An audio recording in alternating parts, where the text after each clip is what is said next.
This is the Jakarta Special English Education Report. More than 600 delegates recently met in Burkina Faso to discuss education in Africa.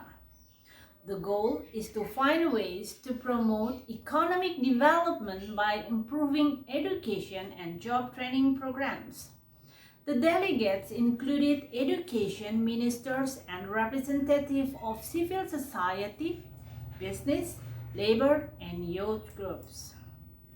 The conference was held every 3 years, and it is known as the Triennial.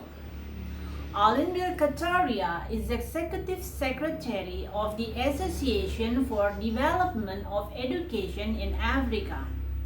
His group organized the week-long conference. He says there is a missing link between education and employment in Africa. For example, schools need to develop technical training to students who do not go to secondary education.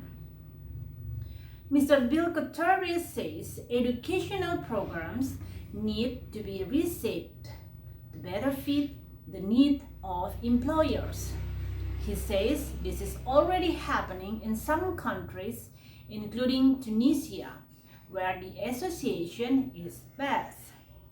For instance, where they have to train engineers, there is a lot of discussion between the schools and the companies in order to know the demand of the company, to take them into account in the curriculum and even in the management of the schools.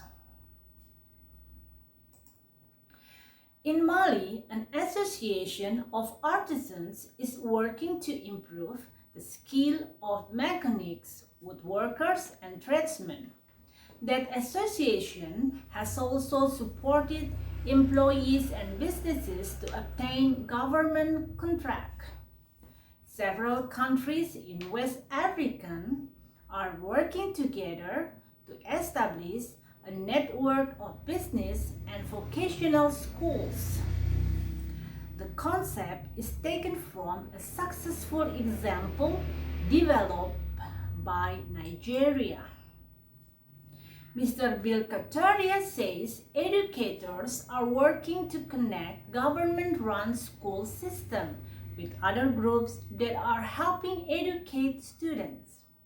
These include non-governmental organizations, community literacy centers, and faith-based groups. Among these groups are Islamic schools or madrasas that are expanding what they teach. Peace education was another subject of the conference. The idea, a result of the violence in Kenya related to election in 2007.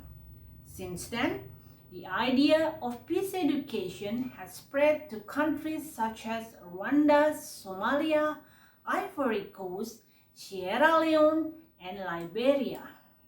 New technology offers a way for Africans living elsewhere in the world, the African diaspora, to aid development in their home country. For example, a professor could use video conferencing to teach a class back home. For Jakarta Special English Education Report, I'm Sri Kusuma.